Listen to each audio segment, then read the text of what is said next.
Blood seeped through the bandage wrapped around Martha Webb's palm, where the broken china had cut deep. She pressed the wound against her faded black dress, leaving crimson stains that matched the shame burning her cheeks. The general store's wooden floor creaked beneath her worn boots as she approached the counter, each step echoing like gunshots in the morning silence. Hank Morrison barely glanced up from his ledger. Sweat beaded on his balding head, despite the cool October air drifting through the open door. His thick fingers drummed impatiently against the scarred wood counter. "Told you yesterday, Mrs. Webb." Credits dried up. Martha's throat constricted. She pulled the gold wedding band from her finger, the metal still warm from her skin.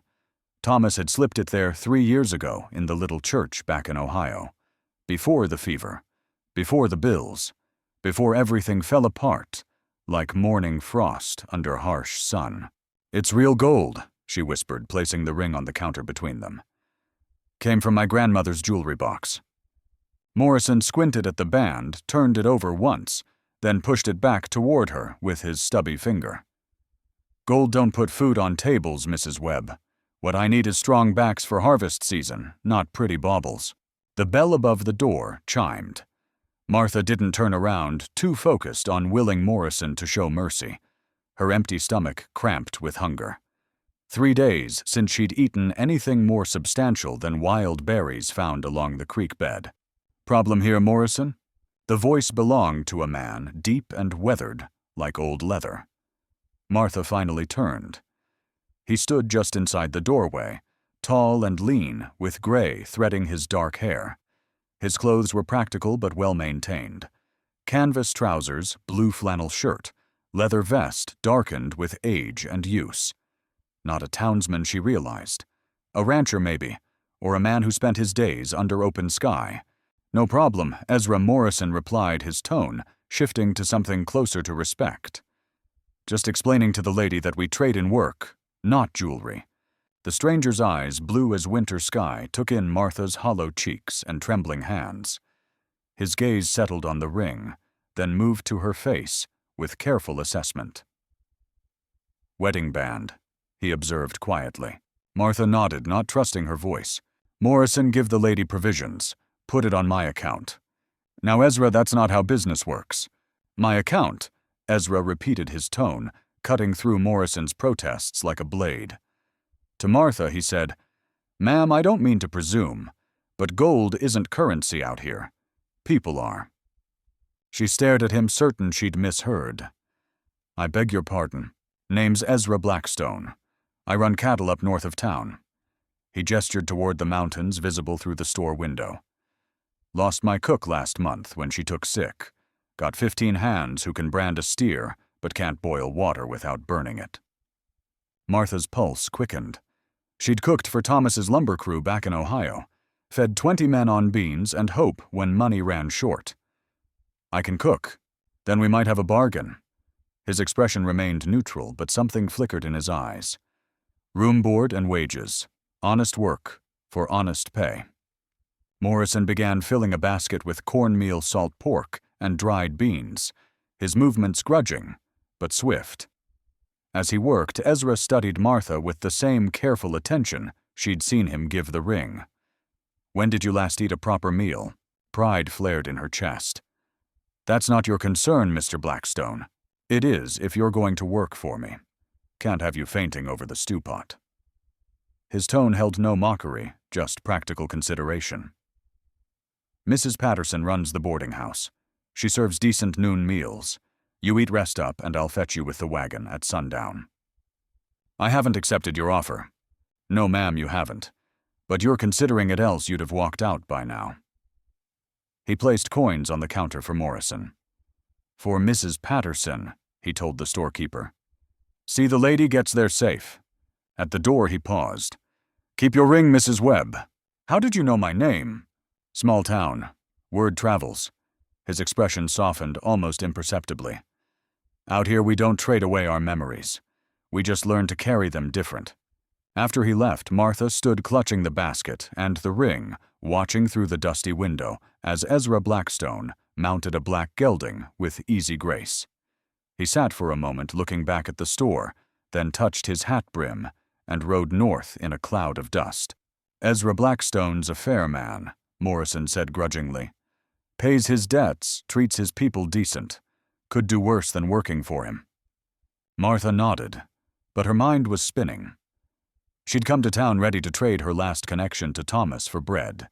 Instead, a stranger had offered her work dignity and the chance to keep her memories intact. The boarding house was a weathered 2-story building with a sagging porch and windows that needed washing. Mrs. Patterson, a sharp-eyed woman with graying hair, looked Martha up and down before showing her to a small table near the kitchen. Ezra sent you, did he? She set down a plate of beef stew and cornbread. Good man, that one. Been alone too long since Sarah passed. Sarah, his wife. Took fever 2 winters back. That ranch hasn't seen a woman's touch since. Mrs. Patterson studied Martha's worn dress and careful posture. Eat up, dear. You've got the look of someone who's been carrying troubles too long. The food was simple, but filling. Martha forced herself to eat slowly, maintaining what dignity remained. As she ate, she turned the wedding ring over in her fingers, remembering Thomas's face when he'd placed it there. He'd been so proud of their little house, so sure their future stretched bright before them. Nothing wrong with starting fresh, Mrs. Patterson said, noticing her preoccupation. This territory's full of folks beginning again, some running from something, some running toward it. The lucky ones find what they're looking for. When Ezra returned at sundown, Martha was waiting on the porch with her carpet bag and the basket of provisions. He helped her into the wagon with efficient courtesy, his hands brief and respectful. Decided to take a chance on us, he observed as they rolled out of town. Seems I have little choice. There's always choice, Mrs. Webb. Sometimes one option's just better than the others. He glanced at her. The ranch is about an hour north. We'll be there before full dark. As the town disappeared behind them, Martha felt something loosen in her chest. Ahead lay uncertainty, but for the first time in months it felt like possibility rather than desperation.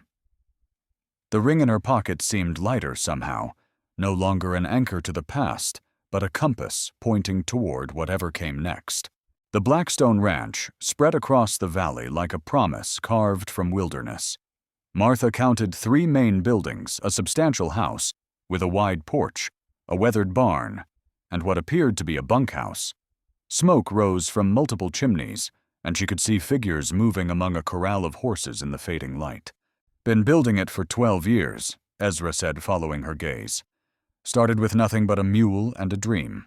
He pulled the wagon to a stop near the main house. Before he could help her down the front door, opened and a woman emerged. Tall and sturdy with steel-gray hair pulled back in a severe bun and eyes that missed nothing. This is Elena Vasquez, my housekeeper, Ezra said. Elena, meet Mrs. Webb, our new cook. Elena's assessment was thorough and unmistakably skeptical. Her voice carried the faint music of Spanish accent when she spoke. Senora Webb, you look hungry. I'm perfectly fine, thank you. Elena's expression suggested otherwise. The kitchen, it has been empty too long. The men, they eat like wolves, but cook like children. The kitchen was both better and worse than Martha had expected. Spacious with a large iron stove and sturdy work tables, but layered with the grime of months without proper care.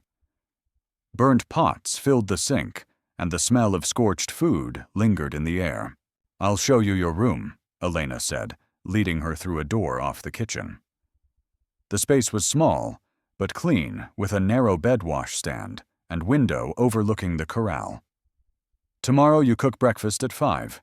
The men, they work hard and eat harder. After Elena left, Martha sat on the bed and surveyed her new domain through the connecting doorway. 15 men to feed 3 meals a day in a kitchen that hadn't seen proper care in months.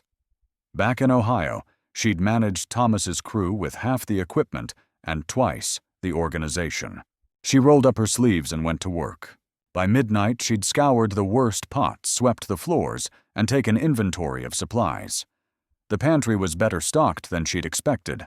Flour cornmeal beans, salt pork, preserved goods, and even a few luxuries like coffee and sugar. She could work with this. Dawn came too soon, but Martha was already dressed and building the fire when Elena appeared in the doorway. "You didn't sleep?" "Couldn't." Martha poured water into the coffee pot. "How many for breakfast?" 15 hands plus Ezra and his foreman, Jake Morrison. Elena's expression had thawed slightly. "They expect coffee strong enough to float horseshoes." The men began filing in as the first light touched the windows. They were a mixed group, ranging from a boy who couldn't be more than 16 to grizzled veterans of range and trail. They took their seats with the weary efficiency of working men, but Martha caught the hopeful glances toward the stove. Ezra entered last, nodding to her as he took his place at the head of the long table. "Morning, Mrs. Webb." She served quickly flapjacks, bacon eggs scrambled with wild onions she'd found in the pantry coffee black as midnight.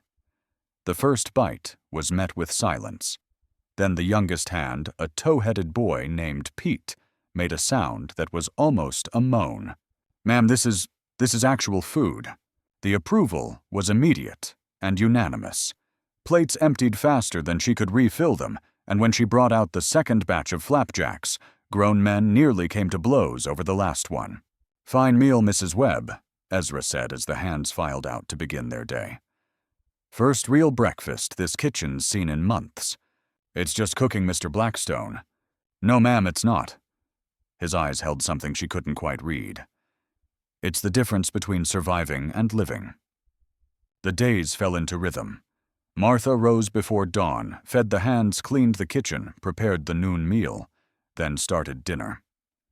The work was hard, harder than anything she'd done in Ohio, but there was satisfaction in watching empty plates return in hearing the men's appreciation. By the end of her first week, she'd learned their names and preferences. Pete loved extra butter on his biscuits. Jake Morrison took his coffee with a splash of cream. Old Sam preferred his eggs fried hard.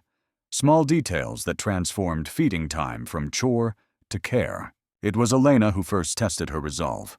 Martha was kneading bread when the housekeeper entered, carrying a bottle and wearing disapproval like armor. "Senora, we need to talk about the men." "What about them?" "They watch you, the way men watch women." Elena's voice carried warning. "Ezra especially." Heat flooded Martha's cheeks. "I don't know what you mean." "See, you do." Elena sat down heavily. "I work for Senora Sarah for 5 years before she die. Good woman but soft. Too soft for this country. When she got sick, she make me promise to protect this house. I'm just the cook. And I am just the housekeeper." Elena's laugh held no humor. "But we both know better. This is not City Senora. Out here lines blur quick." That evening, Martha paid closer attention to Elena's words. She noticed how the men's conversations quieted when she entered the room, how Ezra's eyes followed her movements as she served, how Jake Morrison always found excuses to linger in the kitchen after meals. The test came 3 days later. She was alone in the kitchen preparing dinner when Jake appeared in the doorway. He was a big man, broad-shouldered and thick-armed, with a mustache that failed to hide his perpetual sneer.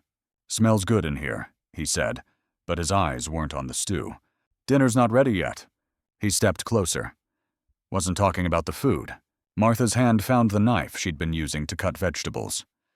"Mr. Morrison, you should return to your duties." "Easy now." His voice took on a cajoling tone. "Lonely woman like you stuck out here with all these men. Must get powerful lonesome." I said leave. Instead, he moved closer. Close enough that she could smell whiskey on his breath, see the calculation in his eyes.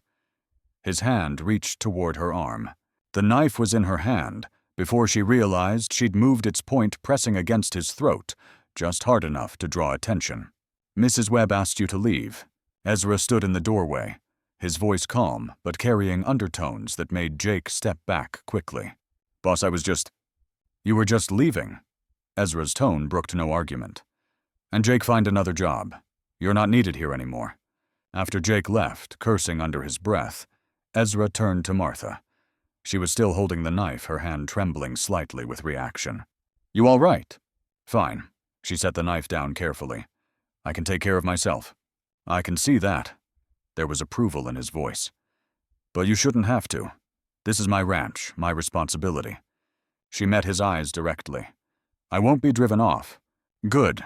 He smiled then, and it transformed his weathered features. "We need someone with backbone. This country doesn't have much patience for anything else." That night, as she prepared for bed, Martha found Elena waiting in her room. "You did well today," the housekeeper said. "But Jake Morrison, he will not be the last. Men like him, they see woman alone and think opportunity. Then they'll learn otherwise." Elena nodded approvingly. "Bueno, maybe you will survive this place after all." As she drifted toward sleep, Martha thought about survival. She'd come here desperate, nearly broken. But with each day that passed, she felt something inside her strengthening. The merchant's wife from Ohio had been soft-dependent. This woman emerging from prairie wind and honest work was something else entirely. Through her window she could see lights in the bunkhouse and hear the low murmur of men's voices. Above, stars wheeled across a sky bigger than any she'd known. Tomorrow would bring more work, more tests, more opportunities to prove herself. But tonight, for the first time since Thomas died, she felt ready for whatever came next. Winter arrived early that year, sweeping down from the mountains with teeth of ice and claws of wind. Martha stood at the kitchen window, watching snow pile against the fence posts, transforming the familiar landscape into something alien and hostile. The mercury in the thermometer outside had dropped below zero for 3 straight days. Inside the warm kitchen, she rolled out biscuit dough while coffee bubbled on the stove. The routine had become second nature. Rise at 4, build the fire, start breakfast before the hands stumbled in from the bunkhouse. 6 weeks since Jake Morrison's dismissal, and the ranch had settled into a rhythm she found oddly comforting. "Storm's getting worse," Elena observed, entering with an armload of split wood. Ice crystals clung to her shawl like scattered diamonds. "The men, they will not be able to work the range today." That meant 15 hungry cowboys trapped inside with nothing to do but eat and complain. Martha added extra bacon to the skillet. Idle men required more feeding than working ones. Ezra entered as she was setting plates on the long table, snow melting from his coat and hat.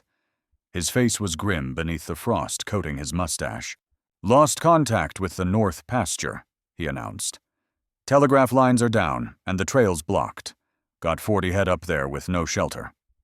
The hands filed in stomping snow and cursing the weather with creative enthusiasm.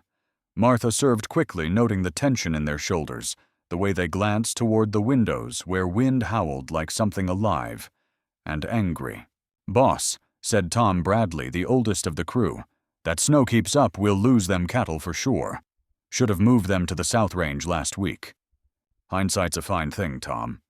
Ezra's voice carried an edge. "Question is what we do now." "Wait it out," suggested Pete. "Storm'll blow through." "Not this one." Sam Reeves, the range boss, shook his grizzled head. "This is a 3-day blow, maybe more.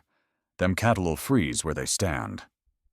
Martha listened while she served her mind, turning over the problem. 40 head represented a significant portion of the ranch's assets. Losing them would mean hard times ahead, possibly bankruptcy. These men had families depending on their wages. "There's the old line shack up Willow Creek," she said quietly. Every head turned toward her. Ezra raised an eyebrow. "Ma'am, when I was cleaning the storage room, I found maps. Old survey charts from when this ranch was being established." She dried her hands on her apron, thinking. "One showed a line shack about 3 miles north of where you keep the cattle. If it's still standing." "It ain't been used in years," Tom objected. "Probably fell down by now." "Maybe. But if it hasn't, and if someone could reach those cattle—" Martha let the implication hang. "Through this storm," Sam laughed harshly. "Lady, you don't understand what's out there. Man could get lost 10 feet from his own front door." "I understand desperation," Martha replied evenly. "And I understand that sometimes impossible choices are the only ones worth making." Ezra studied her with those winter blue eyes. "You have an idea." It wasn't really a question. Martha felt heat rise in her cheeks as all attention focused on her. "I grew up in timber country. My father logged in weather worse than this. The trick isn't fighting the storm, it's using it. She moved to the window, pointing into the swirling white. Wind's coming steady from the northwest. Follow it uphill and you'll hit the north range. The cattle will be bunched together probably in that stand of cottonwoods by the creek. And then what? Ezra's tone was careful neutral. Drive them to the line shack. Even if it's half-collapsed 4 walls and a roof are better than open ground. In a blizzard with 40 head of scared cattle, Sam's voice rose incredulously. Mrs. Webb, no disrespect, but you're talking about suicide. I'm talking about survival. Martha's voice stayed steady despite her racing pulse. Those cattle represent everyone's future, including mine. The kitchen fell silent, except for the wind rattling the windows. Martha could feel doubt radiating from the men, like heat from the stove. They thought her foolish a city woman playing at understanding country life. Then Ezra spoke. Tom Pete saddled 3 horses. The mountain ponies, not the cutting horses. We'll need animals that can handle rough ground. Boss, you can't seriously, Sam started. Mrs. Webb's right. Ezra's tone cut through the protest.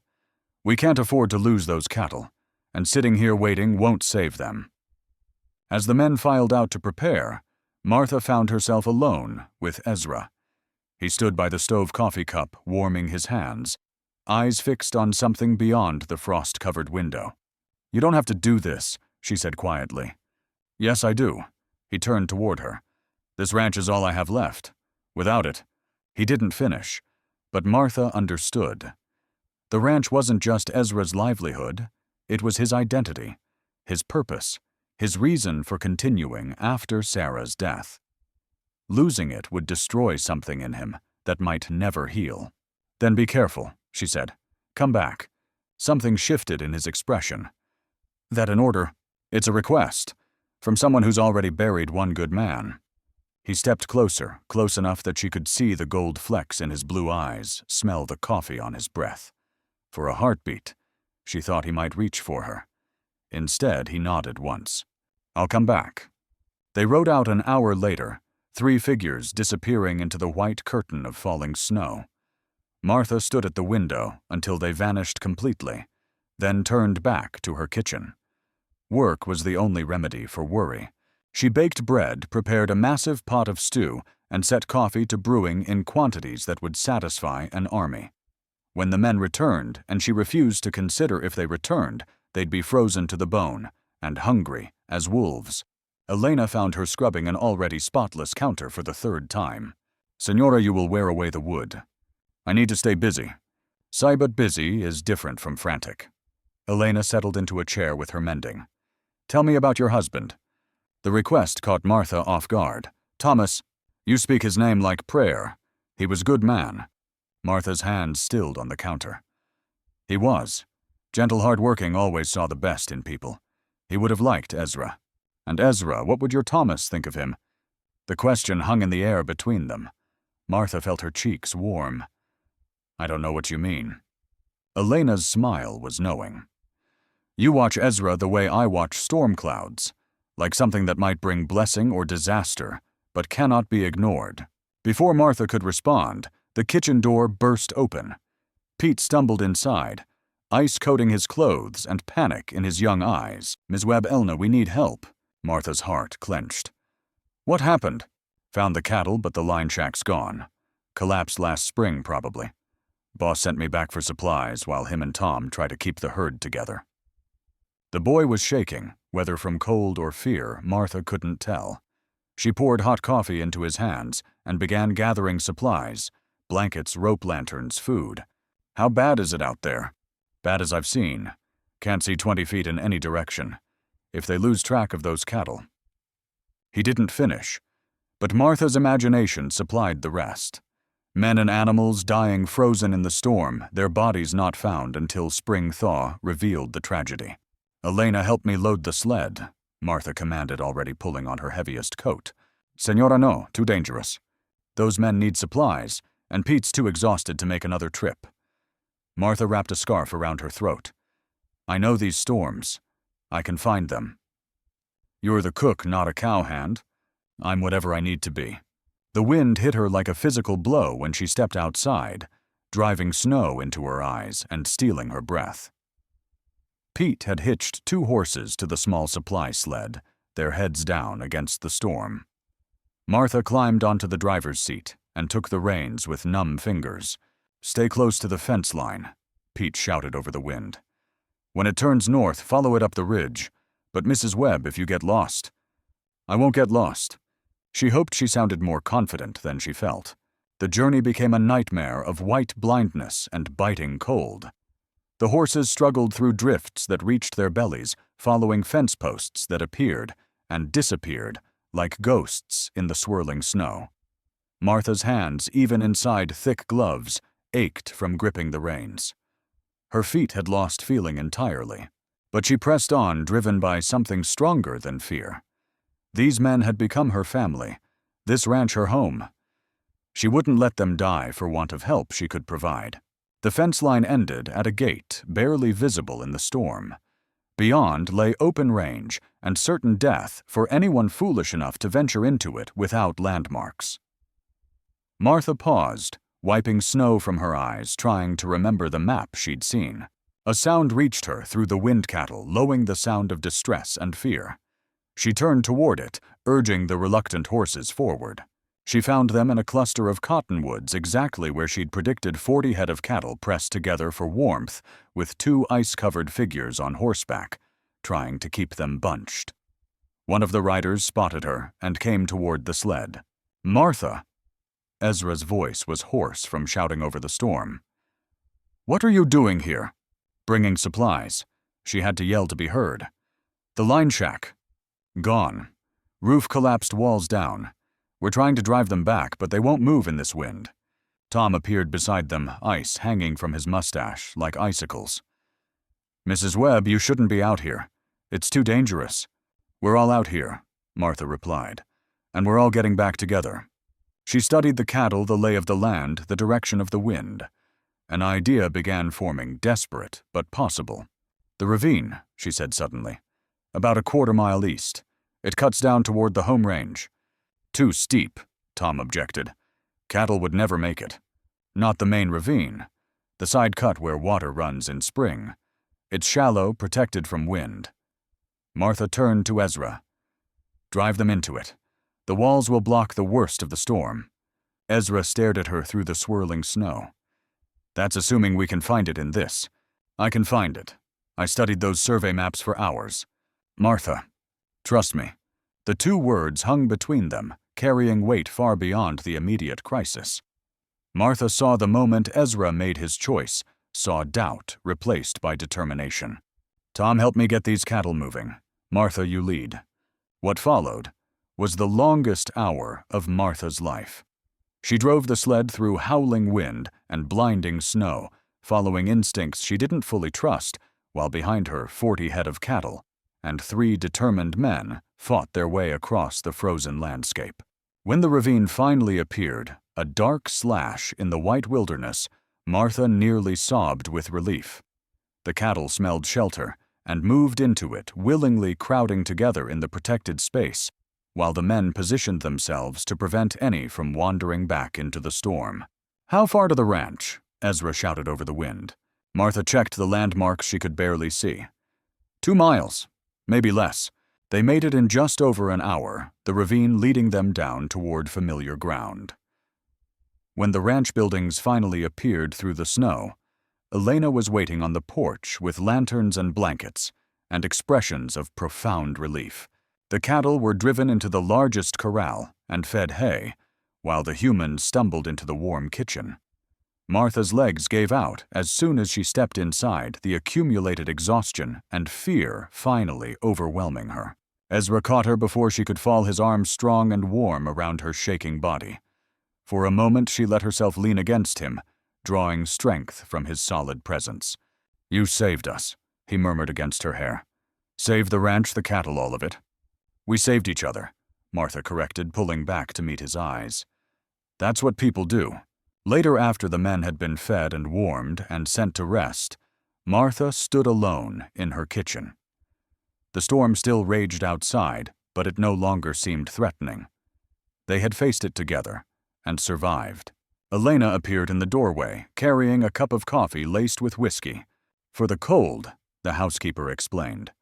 "And for courage. Courage. To admit what everyone can see." Elena's smile was gentle. "You love him, Senora. And he loves you. Storm like this, it strips away pretense, shows what matters." Martha sipped the warming drink and considered Elena's words. In the crucible of crisis, something had indeed been revealed. Not just her feelings for Ezra, but her own transformation. The desperate widow who had arrived months ago was gone, replaced by someone stronger, someone who could lead men through blizzards and save ranches from disaster. "What would Sarah think?" Martha asked quietly. "Senora Sarah, she would want Ezra happy, want the ranch to survive, want someone strong to stand beside him." Elena patted Martha's shoulder.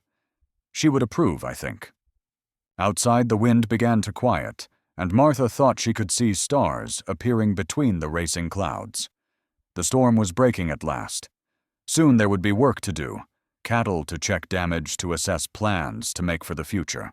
But tonight she allowed herself to hope that future might include more than just survival. It might include love. Spring arrived with a vengeance, melting winter's grip, in rushing torrents that turned every creek into a river and every low place into a muddy trap. Martha stood on the ranch house porch, watching Ezra and the hands work to repair fences damaged by months of ice and snow. The storm that had nearly claimed their cattle seemed like ancient history now, but its lessons lingered. She'd changed since that night. Everyone could see it. The tentative widow had been burned away, leaving someone harder and more sure of herself. When she spoke, the men listened. When she suggested something, Ezra considered it seriously. The kitchen had become the ranch's true command center, where decisions were made over coffee and Martha's famous biscuits. "Riders coming," Elena announced, joining Martha on the porch. Her voice carried a note of concern. Martha shaded her eyes against the morning sun. 3 horsemen approached from the east, moving at a pace that suggested urgency rather than social visiting. As they drew closer, she could make out official badges glinting on their coats. "Trouble," she murmured. Ezra had spotted the riders, too. He left his fence work and strode toward the house, his expression already hardening. Martha recognized that look, the same careful neutrality he'd worn when firing Jake Morrison. The lead rider was a thin man with a carefully waxed mustache and clothes too clean for honest work. His companions looked like hired guns, their hands resting casually near their weapons. "Mr. Blackstone," the leader called out. "I'm Deputy Marshal Hiram Yates. We need to discuss some irregularities regarding your land claims." Martha felt ice form in her stomach. Land disputes were the nightmare of every frontier rancher. Titles based on rough surveys and uncertain boundaries, claims that could be challenged by anyone with enough money and legal cunning. "My papers are filed proper in the county seat," Ezra replied evenly. "Been there 12 years. "Yes. Well, there seemed to be some questions about the original survey." Yates dismounted, pulling documents from his saddlebags. "Particularly regarding water rights to Willow Creek." The words hit like physical blows. Without water rights, the ranch was worthless. Martha saw understanding dawn in Ezra's eyes, followed immediately by the grim realization that this was no accidental challenge. "Who's questioning the survey?" Ezra demanded. "Consolidated Cattle Company. They filed claims on all water sources in this valley." Yates smiled thinly. "Big operation out of Denver. They're looking to streamline ranching in this territory." Martha had heard of Consolidated. They bought out small ranchers sometimes through legal maneuvering, sometimes through less genteel methods. Either way, they eventually controlled vast stretches of rangeland worked by hired hands rather than independent owners. "I'll fight it in court," Ezra said. "That's your right, of course. But court proceedings can take years, and in the meantime—" Yates gestured vaguely. "Consolidated has obtained a preliminary injunction. You're not to use water from Willow Creek pending resolution of the dispute." "That'll kill the ranch," Tom Bradley said, speaking for the first time. He and several other hands had gathered behind Ezra, their faces dark with anger. "I'm just serving papers," Yates replied.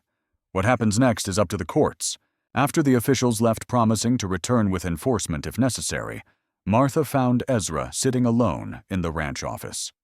Maps and surveys covered his desk, and his face carried the weight of a man watching his life's work slip away. "How bad is it?" she asked quietly. "Bad as it gets." He gestured at the paperwork. "Without creek access, I can't water the cattle or irrigate the hayfields. Even if I win in court, legal fees will bankrupt me first."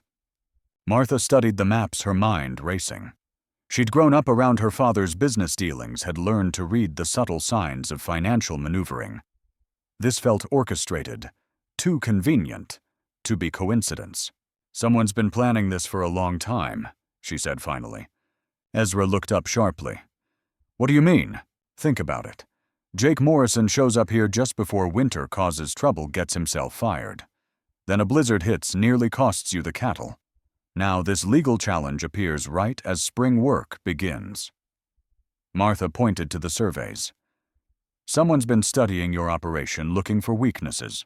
You think Morrison was working for Consolidated? I think someone wants this ranch badly enough to orchestrate a campaign against you.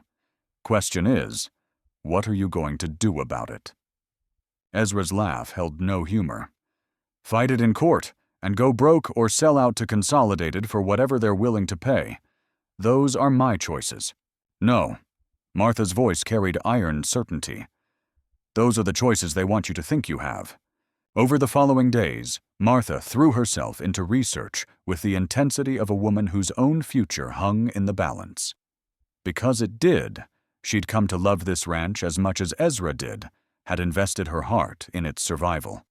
She studied every survey, every legal document, every scrap of paper related to the original land claims. The answer, when she found it, was hidden in a filing from 1869. A mineral rights survey conducted by the territorial government, noting several natural springs on what was now Blackstone land. Springs that predated Willow Creek's designation as a water source. "Mineral rights," she announced, bursting into the kitchen where Ezra was grimly reviewing their finances. He looked up, confusion creasing his brow. "What?" "The original territorial survey mentions natural springs on this property. Springs that would have established your water rights before the creek was ever designated." Martha spread the documents on the table. "If we can prove these springs still exist and flow into your current water sources..." Understanding dawned in Ezra's eyes. "It would establish prior claim. More than that. It would prove Consolidated's lawyers either didn't do their research or deliberately ignored evidence that contradicted their case." The search for the springs became an all-hands effort. Martha led teams of cowboys across every acre of Blackstone land, following old survey markers and geological features that might indicate underground water sources. It was Elena who found the first one, a clear pool hidden in a grove of aspens near the north pasture. "Here," she called, pointing to carved initials on an aspen trunk. "TGS 1869, Territorial Geological Survey." They found 3 more springs over the next week, each marked with the same initials, each flowing clear and cold from underground sources that had fed this land for generations. Martha documented everything carefully, photographing the sites, recording flow rates, collecting witness statements from longtime area residents who remembered the springs from earlier days. When Deputy Marshal Yates returned a week later, he brought more men and an attitude that suggested he expected easy compliance with Consolidated's claims. Instead, he found Martha waiting on the ranch house porch with a leather folder full of documents. "Mr. Yates," she said pleasantly, "before you proceed with any enforcement action, you might want to review these materials." The deputy's confidence evaporated as he read Martha's carefully prepared brief. She watched his face change as he realized the legal ground had shifted beneath Consolidated's case. "These springs," he said finally, "they're documented in territorial records, thoroughly documented, with witnesses' photographs and flow measurements." Martha's smile was razor-sharp. "I believe Consolidated's lawyers may have been somewhat hasty in their research." Yates looked at his men, then back at the documents. "I'll need to verify this with my superiors." Of course. But until you do, I assume you'll agree that the previous injunction should be considered premature. After the officials left, Ezra found Martha in the kitchen, kneading bread with more force than the dough required. "You saved us again," he said quietly. "I protected what's ours." The words slipped out before Martha could stop them. She flushed, realizing the implications. "Ours." Ezra stepped closer, his voice gentle. Martha set down the dough, suddenly aware of how flour dusted her hands and apron, how her hair had escaped its pins during the morning's work. She must look like exactly what she was, a working woman, far removed from the genteel widow who had arrived months ago. "I didn't mean—" "I hope you did mean it." Ezra's hand settled on her shoulders, warm and solid. "Because this ranch isn't worth saving without you in it."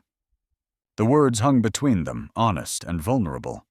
Martha saw the question in his eyes, the hope tempered by uncertainty. He was asking for more than partnership in ranch management. "Ezra." She began, then stopped. How could she explain the fear that still lived in her heart? The guilt over loving again, the terror of losing someone else she cared about. "I know you're still grieving," he said softly. "I know I have no right to ask. But Martha, these months with you here, you've brought this place back to life.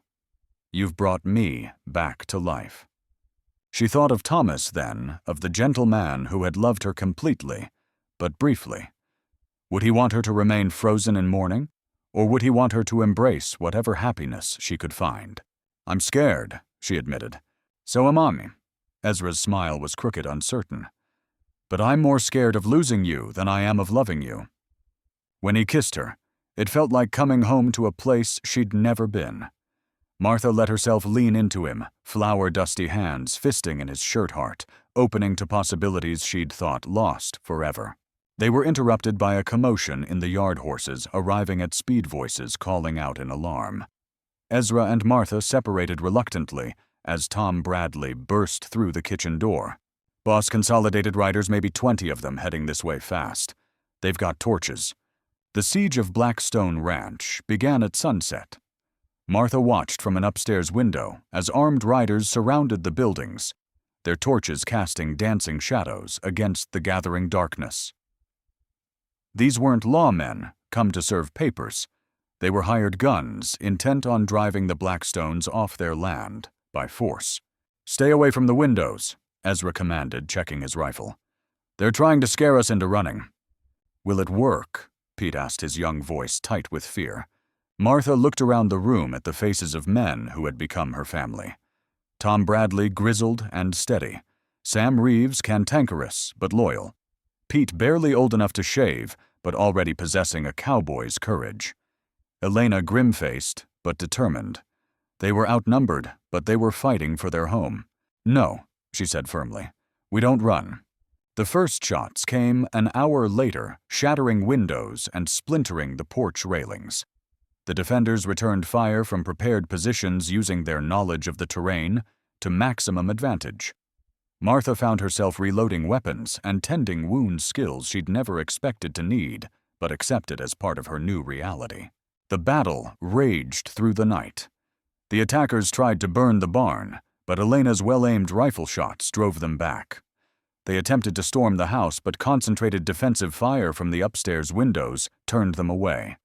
As dawn approached, it became clear that Consolidated's hired guns had expected an easy victory and were unprepared for sustained resistance. The end came with the rising sun. A new group of riders appeared on the horizon, but these bore the badges of actual federal marshals. Someone, probably Deputy Yates, covering his own legal exposure, had reported the illegal attack to higher authorities. "This is Federal Marshal Robert Cole," a voice called out. "Throw down your weapons and surrender." The hired guns, caught between determined defenders and federal lawmen, had no choice but to comply. As they were rounded up and disarmed, Martha finally allowed herself to believe they had won. "It's over," Ezra said, pulling her close. "For now." Martha watched the prisoners being loaded into wagons. "But Consolidated won't give up easily. They'll try other methods." "Let them try." Ezra's voice carried new confidence. We know how to fight now." Martha smiled, thinking of all the battles they'd won together against storms, against legal challenges, against armed enemies. She'd come to this ranch as a desperate widow, seeking only survival. She'd found something much more valuable, a purpose worth fighting for, and a man worth building a future with. "Yes," she agreed, watching the sun rise over their defended home. "We do." The wedding took place on a Sunday in June, when the prairie grass waved golden in warm wind, and wildflowers painted the meadows in brilliant splashes of color. Martha stood before the mirror in her small room, adjusting the cream-colored dress she'd sewn from fabric ordered special from Denver. It wasn't elaborate frontier. Life had taught her the value of practicality over ostentation, but the delicate embroidery at collar and cuffs spoke of care and patience. "You look beautiful, Senora." Elena appeared in the doorway carrying a bouquet of prairie roses and Indian paintbrush, like the land in spring strong and full of promise. Martha accepted the flowers with hands that trembled only slightly. 6 months ago, she could never have imagined this moment. The desperate woman who had tried to trade her wedding ring for bread seemed like someone from another life entirely. "Are you ready?" Elena asked gently. Martha thought of Thomas, of the life they'd shared and lost. The grief was still there, but it no longer felt like betrayal.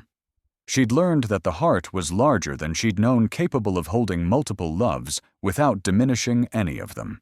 "Yes," she said firmly, "I'm ready." The ceremony took place in the ranch house parlor, transformed for the occasion, with wildflower arrangements and Elena's best lace curtains. Ezra waited by the fireplace, handsome in his best suit, his eyes bright with joy and something deeper gratitude for second chances for finding love when both of them had thought it lost forever. The minister fetched from town for the occasion kept the service simple as requested. When he asked if anyone objected to the union, a meadowlark trilled outside the open window, earning gentle laughter from the small gathering of ranch hands and neighboring families. "By the power vested in me by the territory of Colorado, I now pronounce you husband and wife." The minister smiled. "You may kiss your bride, Mr. Blackstone." Ezra needed no encouragement. He pulled Martha close, kissing her with a mixture of tenderness and passion that spoke of trials survived and love earned through hardship. When they separated, both were laughing through tears. The celebration that followed was purely Western in character. There was dancing to fiddle music on the porch, with even stern Elena twirling to the lively tunes. The tables groaned under food, prepared by ranch wives from across the valley, Martha's famous biscuits sharing space with Maria Santos's tamales and Mrs. Henderson's apple pies. As the sun began to set, painting the sky in shades of rose and gold, Ezra drew Martha away from the festivities. They walked hand in hand to the small rise behind the house, where wildflowers grew thick among the prairie grass. "Any regrets?" he asked, his voice soft in the gathering twilight. Martha considered the question seriously. A year ago, she'd been a merchant's wife in Ohio, comfortable and secure. Now she was a rancher's bride in Colorado territory, calloused hands and sun-weathered skin, testament to the hard life she'd chosen. "None," she said finally, "though I never imagined my life would take such turns." "Good turns or bad ones?" She smiled, thinking of all they'd weathered together, storms and sieges, legal battles and personal struggles. Each challenge had made them stronger individually and as a partnership. Necessary ones. I needed to become someone who could build a life worth defending. Ezra's arms encircled her from behind, and she leaned back against his solid warmth. Around them, the prairie stretched endlessly under a dome of stars beginning to pierce the darkening sky. "What do you see when you look out there?" he asked. Martha considered the question. Once this vastness had terrified her too big, too empty, too demanding. Now she saw something different. "Home," she said simply. "Ours to build, ours to protect, ours to pass on." "Pass on." She turned in his arms, studying his face in the starlight. "Someday, if we're blessed with children, they'll need to know what we fought to keep. This land, this life, it's worth preserving." Ezra's smile was radiant. "Mrs. Blackstone, you continue to amaze me." "Mrs. Blackstone." Martha tested the name, finding she liked the sound of it, not because it erased who she'd been, but because it celebrated who she'd become. They stood together in comfortable silence, watching their guests gradually take their leave. Lantern light spilled from the ranch house windows, and they could hear Elena directing cleanup with her usual efficient authority. Tomorrow would bring the return to normal routines, cattle to tend hay, to cut the endless work of running a ranch in demanding country. But tonight was theirs. "I have something for you," Ezra said, reaching into his vest pocket. He produced a small wrapped package tied with ribbon. Martha unwrapped it carefully, revealing a delicate silver locket. Inside was a pressed prairie rose, the same variety that grew wild on this land they both loved. "It's beautiful," she whispered. Elena suggested it. She said every bride should have something to mark the day, something that belonged only to the new life she was starting. Martha fastened the locket around her throat, where it rested warm against her skin. In her pocket, Thomas's wedding ring waited, not forgotten, never forgotten, but joined now by new symbols of love and commitment. As they walked back toward the house, Martha reflected on the journey that had brought her here. She'd arrived with nothing but desperation, and discovered she possessed resources she'd never known she had. Courage, determination, the ability to love again when love seemed impossible. The merchant's wife had died somewhere on the long road from Ohio. In her place stood a ranch woman, hands strong from honest work heart, large enough to encompass both grief and joy. She'd learned to carry her memories different, as Ezra had promised, not as burdens, but as foundations for whatever came next. "Thank you," she said suddenly. Ezra paused. "For what?" "For seeing me. Not just the desperate widow in Morrison's store, but who I could become." Martha's voice grew steady with conviction. "For offering me work instead of charity, dignity instead of pity." "Martha." Ezra's voice was thick with emotion. "You saved me as much as I saved you. This ranch was dying before you came. I was dying. You brought both of us back to life." They reached the porch, where lantern light painted golden rectangles on the worn wooden boards. Inside, Elena was directing the final cleanup with characteristic efficiency, while Tom and Sam made sure the kitchen was properly secured against any nocturnal raiders, four-legged or otherwise. "Your people," Martha observed with satisfaction. "Our people now. Family," Ezra agreed. "Not born, but chosen. Sometimes that's the strongest kind." As they entered their home together for the first time, as husband and wife, Martha felt the deep satisfaction of someone who had found their proper place in the world. Not the place she'd been born to, but the one she'd earned through trial and determination. The frontier had tested her and found her worthy. Now it was time to build the future she and Ezra would create together. A future rooted in love, earned through hardship, sustained by partnership, forged in crisis, and blessed with the kind of happiness that comes only to those brave enough to risk everything for what matters most. Outside, the prairie wind sang through the grass with voices of promise and possibility. Inside, Martha Blackstone began the first night of her new life, surrounded by family secure in love, and ready for whatever adventures tomorrow might bring.